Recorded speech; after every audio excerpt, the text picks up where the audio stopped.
So if you're unfamiliar, every once in a while, someone will just meow on 121.5 and they think that that's funny. And here's a little secret or hint about any kind of humor on 121.5. We've all heard it. We know it. There is nothing new. There's nothing Everything new. has been exhausted. I have heard it. I've heard every joke, everything. It's old. I mean, there is no more. So Yeah. while it may be your third day in aviation, it's not mine. You're listening to the Wild Blue Podcast, where my co-host and good friend Todd Mitten and I shoot the breeze with other aviation enthusiasts. We cover topics that are important to aircraft owners and generally just have some fun bantering about the ins and outs of owning and flying an airplane. I'm Chris Kirk, and in this episode, Todd and I poke some fun and we have a few laughs at the pet peeves we've developed over the many years of flying general aviation, military, cargo, and 121 operations. We're always looking for new topics or people to interview, so if you have an idea or request, drop us a line at planes@flywildblue.com. And if you like this content, please give us a 5-star rating and be sure to subscribe and share. Hello, everyone. Welcome back to the Wild Blue Podcast. My name is Todd Mitten, along with my occasional friend and business associate, Chris Kirk. How are you? You know, Todd, that's really irritating. Yeah, well, it's funny you'd mention that because I thought today we could talk about things that irritate us in aviation, and we won't talk about things that I do or you do. The people don't want to hear that. They want to hear other things. No, that's it is a funny topic. Hopefully, there are some ideas that we have that are maybe you share them. Maybe you'll be able to share some ideas with us on what you find to be pet peeves, let's call it. Well, there you go, pet Yes. peeves. And isn't it funny how as you get older, I think there's two things that happen. There's number one, you start identifying more and more of those pet peeves. But then at some point you get to the age you're like, whatever. Yeah, there's a balance between the get off my lawn guy and the I don't care anymore what goes Right. on. And I think we see it in our commercial airline life, and we see it in our general aviation life and life in general. But we'll try to stick to aviation on this. Yeah. Okay, so I'll throw one out here for you. I used to tell this to people when I flew with them as an instructor in the Air Force. The radio does not generate lift. So you don't have to be talking on the radio for the airplane to fly. And what I mean by that is there's times where guys will key that mic and oh my gosh, it just never ends. Yes, the long, and there's a couple ways to take that, but the over talker, you might say, the guy that doesn't Right. that over like at an uncontrolled airfield, the guy that offers too much information or asks about everyone else in the pattern. Right. Just state Yes. your own position and Get off the don't radio. ask everyone else to identify themselves in the area. Yeah, that's right. And you got the guy too that, so for whatever reason, and I find a lot of professional pilots do this too, but let's say Center ATC gives you a radio change, frequency I change, know where right? you're going. This was on my mind. And you'll get the change. Okay, so, whoever you are, contact Kansas City Center 125.25. All right. So you change over, and what's the very first thing they do? Key the mic. They key the mic. They don't listen to see if anybody else is there. No, I just heard that on my last trip really badly a couple times, and I'm thinking to myself, in fact, I jokingly said to my first officer, hey, maybe you ought to listen. He didn't do it. It was another airline, just jump right in, say what you want to say or something like that. Made a smart aleck comment because yes, that is a huge pet peeve. Yeah. And so along with that, I think you get those guys, right? And presumably they've been flying for a while. I mean, that's not one of those things that should really take that long to figure out. I wouldn't think. No. But then the one that and that's kind of a, how would you say that? That's like, I think for the most part non-intentional. It might be clueless to a degree, but it's pretty much non-intentional. Right. But how about the kitty cat meow guys on guard? Yes. And I don't know if general aviation pilots may or may not be aware, but for the most part, most airlines monitor 121.5 in the number 2 radio when flying domestic flying in the United States. And not everybody does it, but a high percentage of guys do that. And then for some unknown reason, how long ago was that when the meowing started? What's it all about even? So if you're unfamiliar, every once in a while, someone will just meow on 121.5 and they think that that's funny. And here's a little secret or hint about any kind of humor on 121.5. We've all heard it. We know it. There is nothing new. There's nothing new. Everything has been exhausted. I have heard it. I've heard every joke, everything. It's old. I mean, there is no more. So while it may be your third day in aviation, it's not mine. And I have heard it. And I'm obviously being facetious. And I don't want to pick on anybody here that's a newer pilot, because everybody's got to start. I think I hit a button here. But I would like to think, yes, that a newer pilot wouldn't be doing this. But and no one really knows who does this, but there's a segment of a personality out there that thinks that repeating the same old tired. Oh, I got a good one too, but another one that just hit me. But the same old tired joke or irritation thing, or the pirate guard. Yes. You know, yes. And I'm just wondering, are these guys flying around with their thumbs right on the mic switch? Because there is no delay whatsoever. Yes, I want to go back to the radio stuff in a second, Chris. But then I've got to bring up, this pet peeve of mine that is no matter what picture, it could be usually we're talking an aircraft incident. Let's say an aircraft was damaged on the ground, a tug ran into it or something. I'm not talking about somebody getting hurt or anything like that, but can I guess? Can I guess before you give away the punchline on this? But go ahead. All right. Go ahead. No. I want to hear. Go lead up to it, and then you guess to it. There's clearly significant damage to whatever you're seeing a picture of. We'll stick with airplanes. You're seeing a damaged airplane. I mean, let's say one where you've seen like the airplane with the somehow got away with the propeller running like a hand prop, and then it sheared oil cans or whatever. Oil cans in an airplane. Yes. And what is the one automatic thing you will see in every string of reports? Would it be that ought to buff out? Well, there you go. What do you know? That's hilarious. I had never heard that before. That's the way. Yeah, there's always the one guy. Yes. I mean, I don't know. It's so obvious that you eventually have to wonder: is that the joke? It's so obvious that that's the joke instead of the. I mean, or do they really think that, hey, I've got a good one here, that'll be pretty funny? But there's more radio ones, so we'll go back to that because we talked about there's a number of them in the uncontrolled pattern, over talking, as we mentioned, or the not talking at all and they just show up. Well, that's true. I had a guy make me laugh the other day. I was in the pattern and they were in I don't know, in an Archer or something, and I won't even bother to share a story. Just say this: worry about your own airplane. Look out for everybody else. There's no need to try to point out what some guy. Even if you're unhappy and you know he's in the wrong, you're probably best off not to argue on the radio. Right. Save it for the fuel pump, Todd. Yes. Because have you seen that before? I think we have. I know we have seen that.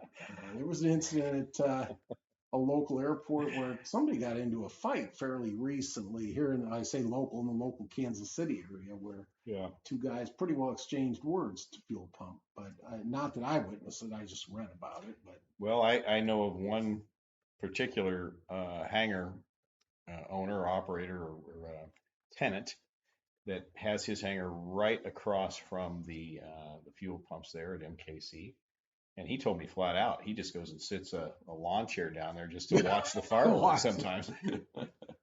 It's like a boat dock. I mean, if you've ever had a boat, and you know there's a lot of entertainment watching people try to put their boats in and out of the water, and it's not much different at a busy airport with the self-serve fuel pump. Oh, that's not good.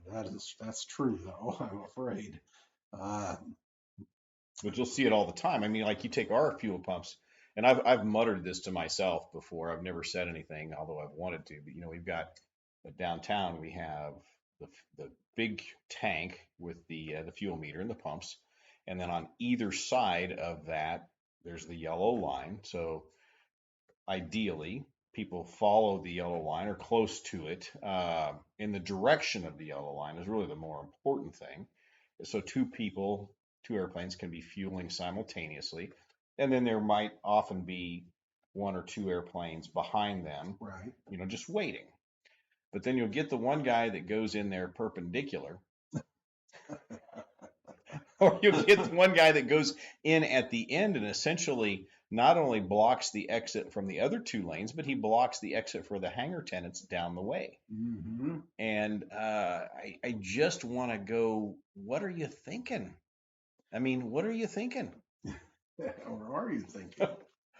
So, yeah. I have a radio one, and we're both Airbus pilots these days. Sure, yours is bigger. I know, blah, blah, blah. But I assume on the 330, it's a similar setup to on the light twin, and that is the hot mic switch on the radio control panel. If you remove your headset, maybe consider turning off your off the hot mic. Pro tip: turn the hot mic switch off first, so the other guy doesn't have to listen to you. And you will be reminded very quickly. Yes. If you don't. Yes, like, hey, turn that thing off. Turn that thing off. Well, there's lots of those headset things that I think that are kind of annoying. Like you get the one that they don't. And this happens with passengers, I think, more often than not. But they just don't want to put the microphone up close to their mouths. Yeah. But you'll get the ones that don't have the mic, have the like the wind muffs on there. Yes. And what do you hear? It sounds like Darth Vader the whole time you're listening to him breathe. I actually, and that reminds me, I lost mine the other day, and I had an old one in my bag that's I'd gotten rid of it. I don't know what happened to the one I just lost, but I need to buy a couple new ones. Oh, I've got a whole bag of them in the air. Oh, you do? Yeah, just don't buy them; they're expensive. I got they a bunch of them. Expensive, yeah, but for no reason. But you meant let's go down the airline route a little bit, because all of us, while we are an aviation podcast, kind of targeted at owners, potential owners. Okay. But we all ride on. Okay, so let me throw a situation out to you, and I want to see where you go with this, right? So you're commuting. Okay, you're in uniform. Yes. You get on the airplane and you're walking to the back of the airplane in uniform down the aisle. And you can almost with surety tell who's going to say something, because they're going to look at you in a certain way, and they're going to say something. What typically are they going to say to you, Todd? Well, shouldn't you be up front? Yes. Yep. Oh my gosh, is that where the front of the airplane is? I'm going the wrong way. I didn't realize it. You're right. So those of you that know me, my last name is Kirk. And so, yes, I am Captain Kirk. And yes, I've heard them all. So when I was in the military as a captain, as an 03, I was in my, early 20s, mid-20s? Mid-20s, yeah. So I started hearing all. You were probably a fast burner. Yeah, right. Yeah, can you? Yeah. So I heard it all then. And, and I'll see some guys, I'll be walking down the aisle, and if they don't get aren't you going the wrong way? they'll look at me, and I can see them looking at my name tag. And generally, I'll cut them off before they ever say anything anymore. Like, dude, I've heard it all. Trust me. And they'll just laugh, and we'll have a good chuckle about it. I do have to say that I don't mind. I'll tell you how to approach it. If, as a private pilot, an airline, you're flying on on an airliner, and a pilot in uniform sits down next to you. I had a guy the other day. I sat down next to him, and this is the way you do it. I commend this fellow pilot. He says he asked me a question about if I was going home or something like that, but then he asked about the length of the trip, and he said, then I've got a guy at my local airport that flies cargo, and he goes out for like over 2 weeks at a time. And so that was a subtle way of telling me, hey, I'm also a pilot, which I take great interest in, to be really honest. Sure, I'm more than happy to talk to any pilot I sit next to. And I went on to find out that he was a Cessna 172 owner, but he's building an RV-10, and we had a nice conversation about all kinds of great stuff related to being a pilot. Because I tell you, and he was coming to Kansas City for a business meeting, and I can't tell you how much I respect guys that are pilots. I really do, that just own airplanes, that are, here's a guy that's building one, and I'm super happy to talk to a guy like that. Yeah. So it's good to kind of be an ambassador for aviation, and I like talking to those people too, and we've got those cards that we give out, right. And I mean, I get swarmed almost daily on those cards, but if I have the time, a lot of times just a good opportunity just to share a little bit about GA with them and stuff, and other aspects of aviation. So there's a lot of cool things with that.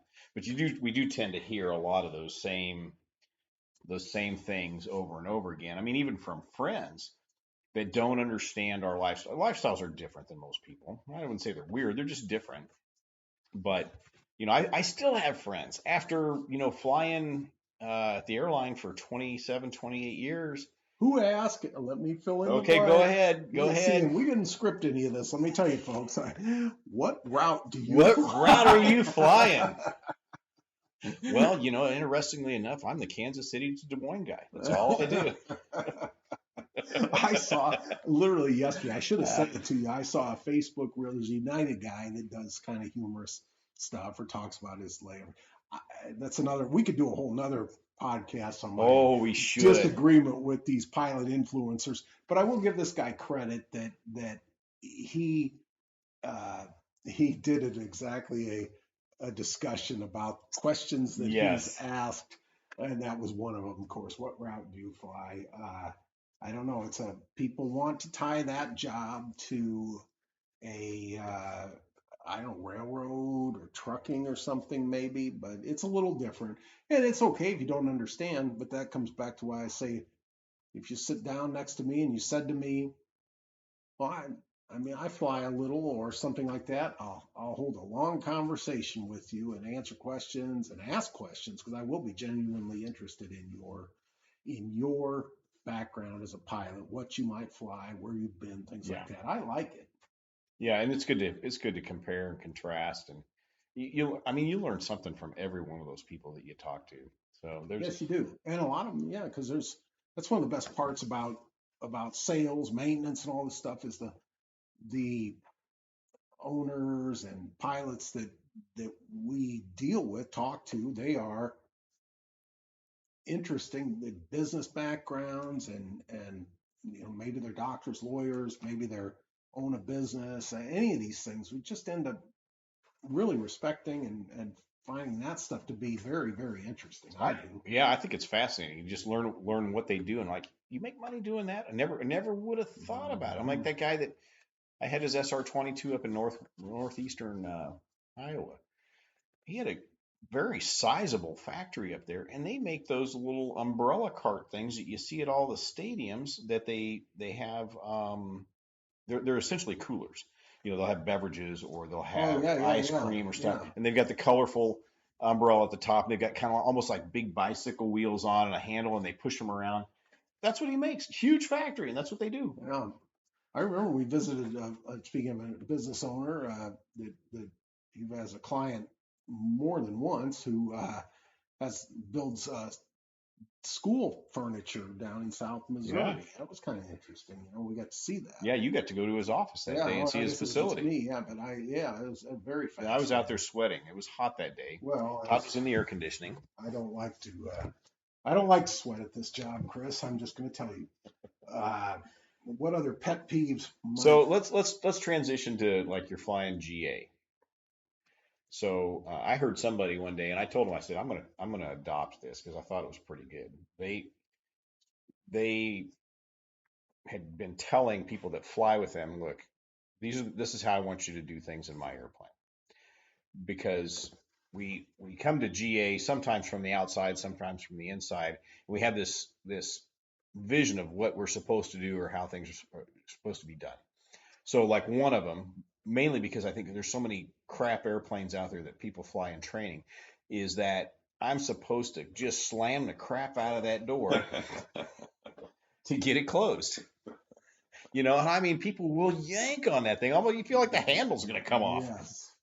Boom, and that when the handles are coming off in a lot of those Cessnas and that people train in. That's a solid point. Flight instructors should be trained. There should be a whole hour-long class on door closing. Right.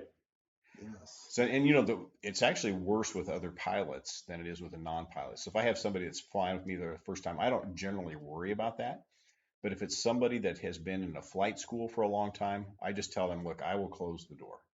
Because, hey, miracle of all miracles, my door fits right, and I want it to stay that way. Maybe we should go on a crusade to improve door closing habits. Yeah. That's not a bad idea. You got that one, and you got the guys, and I think this comes largely from flight schools. They'll take their helmet off, they'll take their knee board or whatever else they've got, and whoosh, they shove it right up there on the glare shield. Mm-hmm. Well, of course, what's that do? It ends up scratching the inside of the windshield. Yep. And then now you've got permanent scratches up there. So. Yeah, you said helmet, but I think. I'm sorry. Headset. We're not in T-38 anymore, Chris. I'm but regressing. You are exactly right. Headsets and other clipboard stuff like that. I think you said that, but yes, the possibility of dinging and damaging stuff is great. How about this one? Line service. Oh my! Someone fueling your airplane. So how do you do that? You go to an FBO, somebody fuels, somebody else. It's not a self-serve facility. What do you do? I kind of like to keep an eye on them at the very least because an RV8 when you fuel that, and I should train you how to do it just for future, so I can sit in the air conditioning. But if you squeeze that thing, the pressure that typically comes out of the self-serve hose is going to quickly backwash to you. So you have to and you have to let it go through the baffle. So in your airplane, when you squeeze that thing, it will come back out. Oh yeah, you got to let it come, and then it looks like it's full, and then you just got to let go, wait 15, 20 seconds, it goes down, and then it starts to come, and then you put more in. So to actually fill it up 21 per side, you have to. It takes a while. I mean, it's not a quick process at all. So you can't go full on to the last like half gallon or something. You'd be spraying fuel all over. Right. Right. So that's. But I know that sometimes young line guys. I mean, I was a line guy. You can make a mistake. It's not intentional, but I do like the places that maybe put a little mat around. I like that mat. Like that. Yep. Yeah, that is a good best practice kind of a thing. If we ever own an FBO, we're going to incorporate that. I've seen guys that have they've taught me a lot about, and some of it's probably through AOPA, but have taught me a lot about what to watch for when they're servicing. And then one of the things that I learned that I do now is I will always be out there just to make sure that when the truck pulls up, it says 100 low lead on it. Right. And not have to. I've heard too many horror stories of improper nozzles on the, because that shouldn't be the case, but improper nozzles on the truck, and they are, downloading kerosene into your airplane, and you've got to deal with that. You mentioned the mat. I love those mats because a lot of times those guys will take those gas caps off, and they'll sit them up there, or they'll slide them across your paint. If you've got nice paint, Yeah. Nobody would put up with that with their car. No. And so, you got to watch for that. And then I also watch them, and I ask them, because sometimes the younger guys, when they're fueling, will shove that nozzle way down in there until it bottoms out. Well, those are rubber bladders. Right. And that could cause some damage to that bladder. And on my airplane, they are not easy, and they're not cheap to replace. Probably not on any airplane. Well, no, they're not. And that's an unnecessary bit of damage. Right. Why do that? Why stick the thing way down there? But I think a lot of the line guy stuff is lack of training. I think we've seen over the years more damage come from line personnel than just about anything else. Right. Hangar rash and, putting airplanes away, stuff like that. It's interesting how owners will be some are the type of owners that want to be really involved, and some guys just park their airplane in front of the FBO, and right. The FBO takes care of it, puts it in the hangar and all that. And I guess if they're familiar and you can count on the people at the FBO, that's okay. But I don't know. That's it happens with big airplanes. So I won't mention it, but one of our bigger FBOs here, just heard through the grapevine the other day that they were backing in a G550 maybe, and it hit the horizontal stabilizer on the hangar door. Oh, wow. And that's probably a multi-million-dollar fix there, just because of inattention. And again, it probably comes down to training.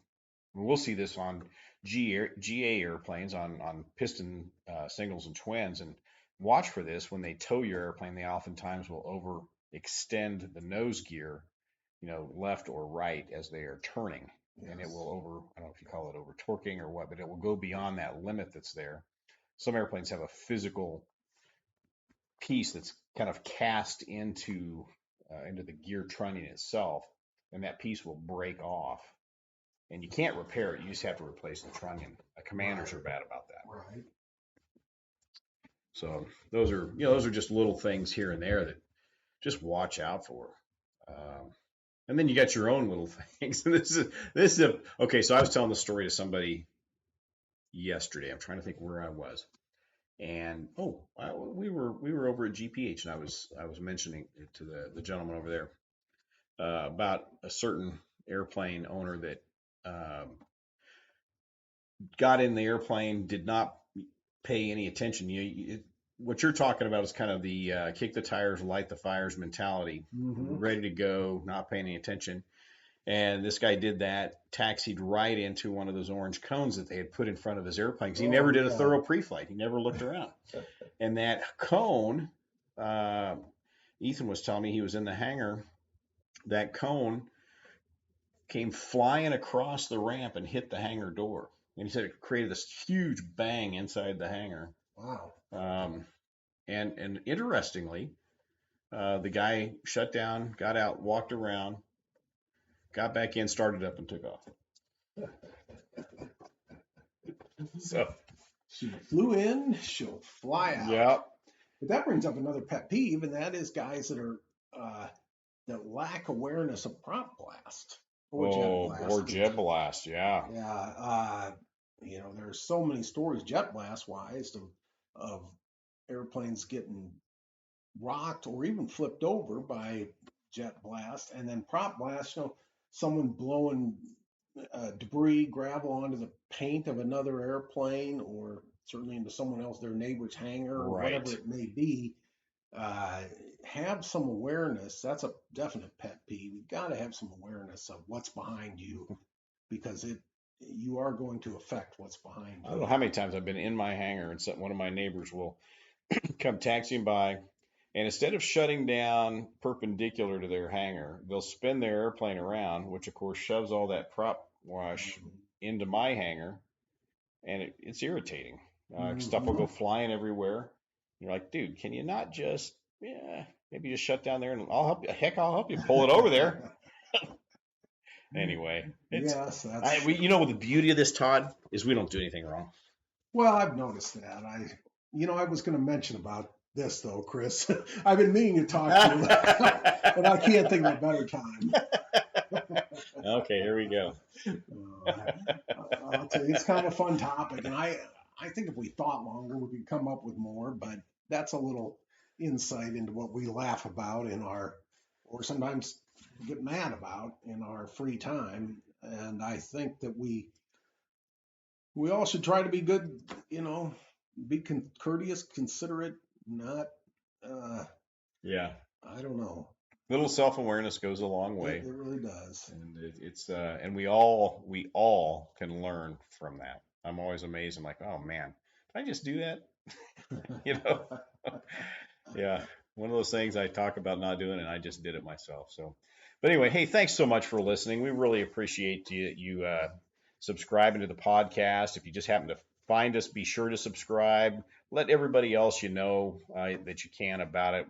If you have any questions, or maybe you've got an idea, or maybe you know of somebody that would be a great interview subject for our podcast, we would like to know about that too. So we can be reached at planes, PLANES, at flywildblue.com.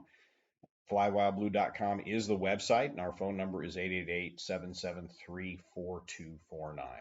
Thanks for listening, everybody. We've enjoyed this. We hope you have too, and we will talk to you soon here at Wild Blue Aircraft Sales and Wild Blue Aircraft Maintenance.